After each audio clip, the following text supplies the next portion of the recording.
Within the Head of Fred. Hosted by author Fred Carroll and author Jennifer Field. They both have double D's, but his are in his name.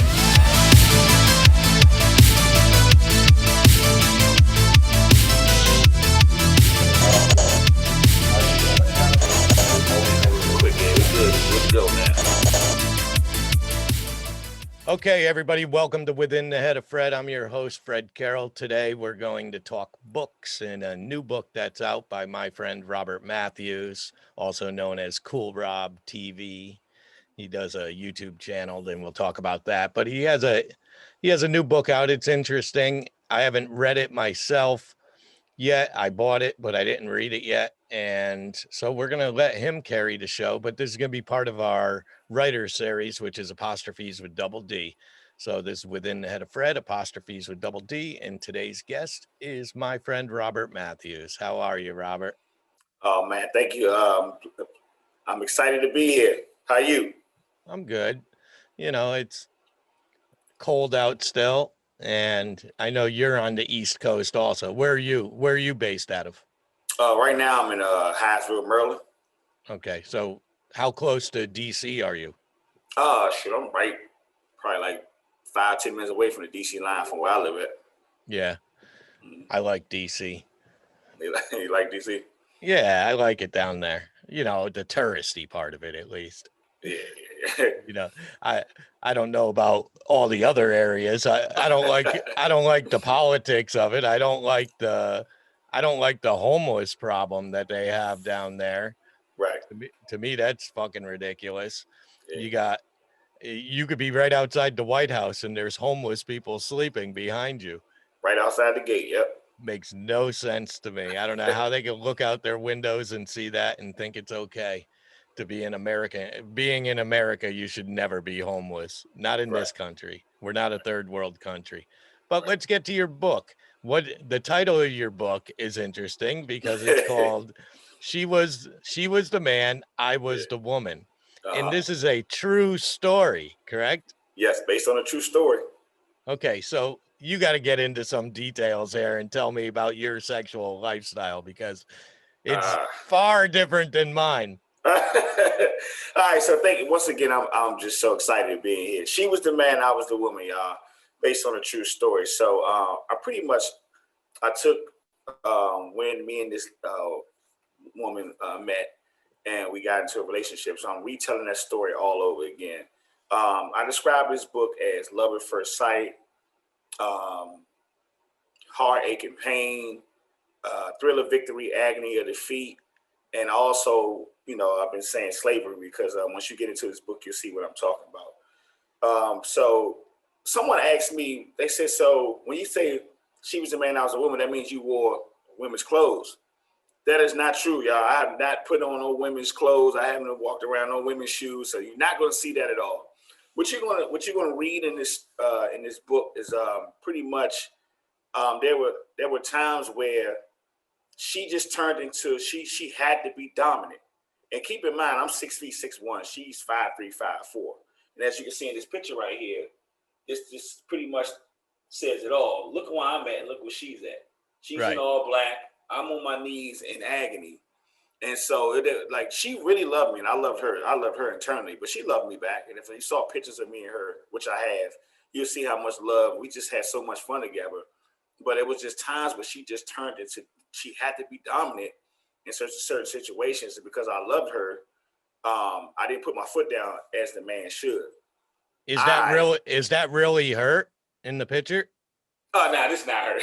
Okay. This is not her. But, you know, you have to give me credit because I actually found someone that just pretty much is her, but it's not her, so to speak. Like this woman right here just kind of pretty much sums up the woman I'm talking about in this book.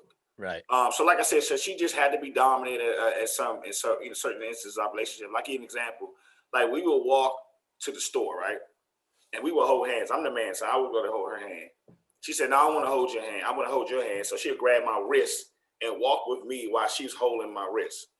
If you saw pictures of us together, you know how the man will pull in the woman, right? And be like this. she would pull me in, and have me under her arms as if, she just wanted to be dominant. And let me get to the bedroom because you mentioned about the sex life. The sex life was like no other. It was so amazing. Like I said, I can't explain like the times I had with her. That's why I think that it took me so long to try to get over this woman because the sex was just unbelievable. It was great. You know what I mean? But in the bedroom, that's what she definitely turned into the man, and I turned into the woman. Now, if you want me to break some certain instances down, I will. But she definitely showed dominance in the bedroom. Yeah, you don't have to. I don't think you got to break it down because I'm assuming in the story you break some of this down as you move into book 2 and book 3, because this is going to be it is a very short book, and we talked about that, but it's successfully short, something that I'm not used to and adjusted to yet. So perhaps this is the future of writing on Amazon is, create a series out of a novel basically and run with it. But it's a true life story, so that changes everything, but it's doing well, and I'm happy that it's doing well. I just like to critique as the problem with marketing books and Amazon and all the critiquing part is I'm critiquing based off of what happened 3 months ago. Right. And it's a never ending change of marketing. Today, what I learned 3 months ago is obsolete to today. Right. So maybe you might be opening a door for many, many people. And that's a good and a bad thing at the same time. Where it makes it a bad thing is you're showing, people are assuming, I mean, you're not showing, people assume that this is easy to do because, oh, it's only 21 pages or 30 pages or 40 pages. I could do that. Everybody thinks they could do it. Everybody thinks they could write a book. So no matter the process that you went through of starting, sitting down, writing, doing the cover, telling the true story, which is hard enough to do because you're exposing yourself to the world. Right. And writing the end, then going online, publishing, pushing, marketing, it's all a job. It's like another fucking full-time job. Yes, and it's a definitely lot of bullshit. And you can't afford to pay people to do this. People say, well, why don't you have somebody else do it? Well, you got to pay those people. And I'm making no money because Amazon's taking 60% of the profits and they did nothing Right. for the book. So now this girl is involved with you still as a friend, or are you on friendly terms? Good question, Fred. So to be honest with you, what you're reading the book, me and her still dealt with each other up until a certain point. I don't want to tell people at a certain point you have to read it, the book to see exactly where the relationship finally ended. But yeah, we and her was dealing. This is over. This is a 6-7 year story, to be honest with you. Yeah. So did you not use her real name in the book? I didn't use her real name. I was advised not to use her real name. I actually, to be honest with you, I actually asked the people I'm working with behind the scenes. I said, I do have pictures of her, and I said, wouldn't this make this book stand out and pop if I had pictures? Not her face showing. I'm talking about maybe they, like blurred her out or something, so they could see. Like I just told you, like when I told you that, it's a lot of happy times together. They can see the happy times, but then when you read the book, you look at the pictures like, hold up, if they were so happy, then why this happened? So, but I was advised not to do that as well. Yeah, I wouldn't do that.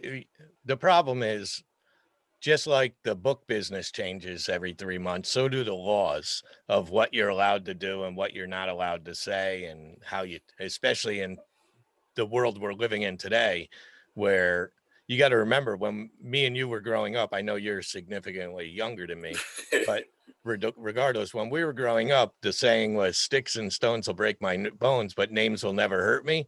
Right. Now we live in a world where only names hurt me. Everybody's hurt by their name. If you don't use the right word or anything, people get crazy.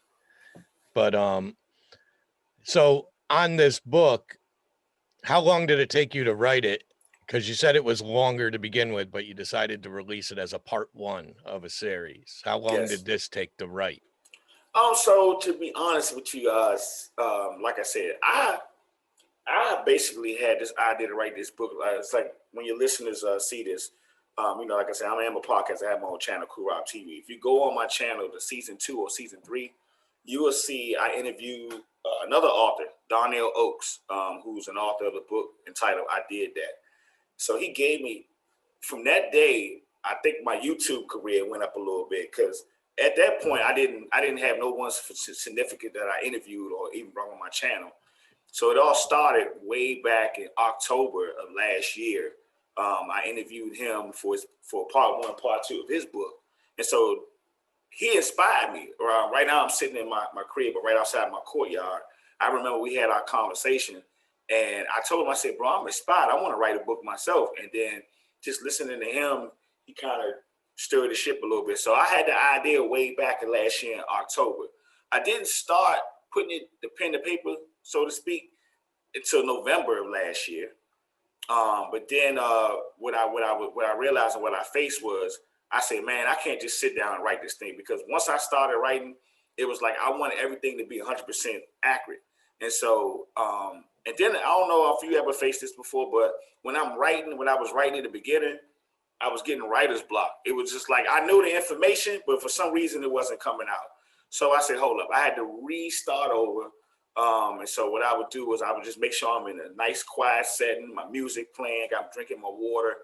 And I really jumped on it a little bit after, like maybe the first, second week in November.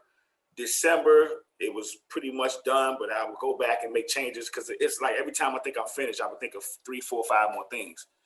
I didn't complete it until January of this year. So writer's block, the interesting thing about writer's block, I personally don't get it, but I have a writing style that it may work for you. It could work for other people. So like you just said, when you're writing, all of a sudden 4 or 5 new things pop into your head that you should have wrote about or cutting and stuff. So if I'm writing at night and say I'm going to bed at 11 and I'm at 10:45, so I'm just typing away, I will not finish the sentence to the story I'm writing. And the reason is I already know what that sentence is. So when I wake up tomorrow morning, it pops back up and I just finish that sentence. Part of writing is once you start writing, it starts flowing. So if you already know what you're going to write, you've already started typing. So I just go back and finish the sentence that I meant to finish last night. And that means I'm already writing. Now the juices are flowing and I go. But I've also been doing it since the 80s, releasing stuff and writing stuff. So now when do you think, because I do see it's doing well, when do you think book 2 is going to come out? That's a good question, because I kind of want everybody to kind of, like dive all the way into part 1 and then boom, I'm gonna explode with part 2. So pretty much I'm behind the scenes working with my team. We trying to come up with the best scenario we think that we should bring out part 2. But I definitely want to ask you as well, in this case, in this scenario, what would you suggest when I should bring it out? But yeah, so I got an idea in my head when I want to bring it out. But like I say, when I was in a meeting with my team last week, I told them that this is the thinking behind it. I'm gonna bring it out during this day or this month. And I remember before we all ended the meeting, they said, we want to talk to you more about releasing part 2. So I already know they're gonna say to me that they think we should do this and do that. So I'm waiting to have a meeting with them. So we can kind of just put our brains together and see what's best for us. Yeah, like I said, though, with Amazon, with the changing rules and the changing everything, you just never know. But if I was you, I'd be pumping these out as fast as I could within, say, because they're short reads. Obviously, you could sit down and read this in a day. It's considered a 30-minute read. Right. It's which is fine. It's great. I always tell people, don't tell your story based off of the length of the story. Tell your story, and when you're done, type the end. If it's 20 pages, if it's 200 pages, who cares? The story ends, it ends. Don't give me extra words and stuff just because you need to make it bigger. And a lot of writers are guilty of that because there is page count and stuff and value and all that. But I say, so this book is available on Amazon at $4.99, I believe. Yeah, $4.99, and what you have to do is, the order to actually purchase it and read it, you have to download Kindle, Right. Amazon Kindle. If you download the Kindle, then you'll be able to get the book. And because some people were telling me that they were able to read it for free, and so you have to get Kindle, and then like I said, once you get Kindle, you'll be able to order it, and then you'll be able to. Yeah, the reason people could read it for free is it's part of Kindle Unlimited, which Oh, okay. is Okay. which is whenever you're on, just for the people listening out there that are writing and stuff, whenever you're on Kindle specific, Amazon specific, and only Amazon, you could be part of Kindle Unlimited, where people who pay for a Kindle service could download your book and read it. They could even share it with other people. Now you would think, well, where do I make it? You do get paid on that. For every page they read, and this is where page count is more important. Mm. For every page they read, you get paid. They could tell when they flip the page, all these Okay. people. Right. And just to give you an idea of how much you could make off Kindle Unlimited, you can't right now with one book, but when you're like me with 9 books, I have 9 books out. I average about 300 to 500 a month off of just that, not counting sales, just off the Kindle Unlimited. So there is a profit to be made, and that's where page count comes in, because you want, and that's another problem authors are doing. They're pumping their page count up by changing the font size in the book. They're going from 12 point to 14 point because it creates more pages. Now, I also type in 14 point for my children's books and 12 point for adult books. So there's a lot of things we could talk about, and I'm always here for you because you had me on your show, the Cool Rob show, and we talked very openly and dangerously teetered on, not dangerous because listen, I'm an honest guy anyway. As long as I'm telling the truth, I'm never in danger.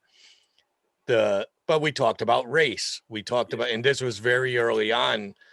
This was when we were dealing with the Black Lives Matters movement and all that, which you then mentioned you don't support in a from that standpoint. Right. Not that you don't think Black Lives Matter, you don't support the movement of I it. don't. I'm standing here right now on your show, and as brown as I could be, I don't support the movement. Yeah, and you had your reasons, which is fine. That's part of discussion. If you're going to discuss with somebody about race, it might as well be a white guy and a black guy, and talk it out, figure it out, because that's the only way things are going to change. But they could go to your YouTube channel and find that on what's it called? Cool Rob TV. Yes, Cool Rob TV, all caps, and you will. And if the people will see in the back behind you, you'll see Cool Rob TV. That's me in that picture right there. This is my channel, and you will be, and that's just where you'll find me. Yeah. So you're going to sit down with your publishers and you're going to figure out when you're going to release this next. So is it written? Is the second one all written? Yes, it's actually done. But like I say, every time I sit back and I think about the story, Fred, it's like, yo, I need to add more. You know, it's like I have so much to tell, but it's a lot that I leave out. So I'm literally when I meet with the team at some point this week, I'm gonna let them know like part 2 is finished, but I need to add some more stuff to it. Yeah, it'll be good. Yeah, there's all kinds of things that you got to deal with on this, but I would say get it out as quick as you can. You're always going to have areas where you could think of new stuff to add and new stuff to remove, and you can't drive yourself crazy with it. But what you can do is, so say this story ends at 5 books. Say it's 5 books in and the story's over. You know, we get to the end. You could re-release these books and change and edit. You can go back to one and say, edit and add in the part that you forgot to mention. and change the whole book, or add a new chapter, add more pages to it. There's all kinds of ways you could do it, because you do, as a self-publisher, you own the rights to your book, so it won't be a problem. But Good stuff. yeah, I'm learning a lot from you. That's exactly why I wanted to be here, bro. well, that's what experience gets you and stuff, you know. And like you were saying with the pictures and stuff, because I have this book coming out. This is my first book as a publisher, and this is an anthology where I have 8 authors writing 8 stories about 70s rock songs. And they're going to, so obviously these songs are all famous songs and stuff like that. Right. So they're going to be set down, and I have to be very careful. You can't use lyrics, you can't use names and stuff like that, because you have to pay for that stuff. So there's a lot of rules, and you have to do your rules or you're going to get sued. So that's what it comes down to. But yeah, I'm happy for you. I'm glad you got into writing, and I'm glad you're going to move forward with it. Is there anything else you want to add before we end the interview? Oh man, like I say, please go out and support. Get this book. She Was the Man, I Was a Woman. Like I said, I'm pretty much telling a lot of sexual fantasies in this one story. So I'm pretty much telling a worldwide of stories in my one story. So like some people, when you read this book, you may see something in there that we've done, me and her experience, that may be a fantasy of yours. So you reliving it, reading my book, you know. It's like I say, it's a story like no other. Again, we loved each other. She loved me. She really loved me. She called me her husband. When we were together, we was like, I was going to say white on right, but like I say, it's just a story where, like I say, when I looked at her, she became my wife when I first laid eyes on her, and that's how I proceeded my whole time with her. But like I say, she, as little as she was, and she was a beautiful woman too. It was just like she transformed into this dominant figure, and she would dominate the relationship. So you would have to read the story to see, at times, how did she become the man? And at times, how did I become the woman? Right. It's interesting. Listen, we all do it. I've been there too. We all have a soft side when it comes to that part of our lives, and it's something you got to do. So, well, that's going to be it for this episode. And this is Apostrophes with Double D, a new addition to the Within the Head of Fred podcast. You could listen to Within the Head of Fred every Saturday on Apple, Stitcher, wherever. Just find it. Just type Within the Head of Fred. I'll put links into the show notes. And, you know, between that, it's part of Venom Podcast Studios, which is a marketing company that I deal with. And don't forget, my new book comes out in April. It's available for pre-sale now, wherever you buy your books. And I'm Fred Carroll. This is my guest, Robert Matthews. And I want to say thank you for joining us this fine, cold morning. Thank you. Okay, we'll talk to you. Everybody have a good day. Bye.